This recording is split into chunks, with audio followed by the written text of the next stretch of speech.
अस्सलाम वालेकुम नाज़रीन, सिंध ऑनलाइन टीवी में भलीकार ऐं आहियां मोहम्मद पहवर। शामिल करियूं था हिन वक्त जूं ख़बरूं।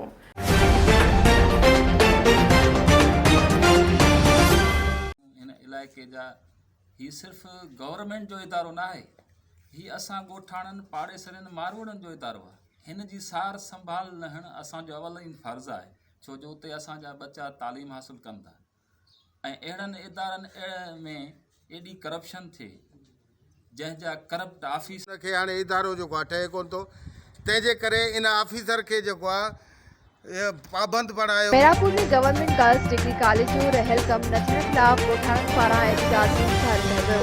सिंध ऑनलाइन टीवी जे रिपोर्टर दोदर खान मोहम्मद जी ख़बर मूजिब ॻोठाणनि मुश्ताक अहमद सामेटियो, ज़मीन हुसैन सामेटियो, परवेज़ अली नागराज, मोहम्मद बीन ऐं ॿियनि ॿियो 2013 में engineer education works Musharraf Feroz Abdul Majeed Memon पारां गवर्नमेंट गर्ल्स डिग्री कॉलेज जी इमारत डिपार्टमेंट हवाले कई वई हुई, जंहिंजो कमु अधूरो थियलु हुयो ऐं इंफ्रास्ट्रक्चर मुकमल न हो। Auditorium hall, CC top, science hall, furniture ऐं ॿियूं सहूलियतूं तयारु न हुयूं।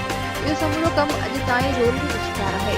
उन्हनि इल्ज़ाम हणंदे चयो त engineer education works Musharraf Firoz ठेकेदार खां ॻरी रिश्वत वठी कागज़नि में कॉलेज जो कमु मुकमल ॾेखारे छॾियो आहे, पर कमु मुकमल न थियलु आहे। ॻोठाणनि हद जे चूंडियल नुमाइंदनि ऐं chief engineer education works secretary तालीम कॉलेजिस ऐं आला इम्तिहान खां मुतालबो कयो आहे त कॉलेज जो रहल कमु मुकमल कराए करप्शन कंदड़नि खिलाफ़ कानूनी कार्रवाई कई वञे।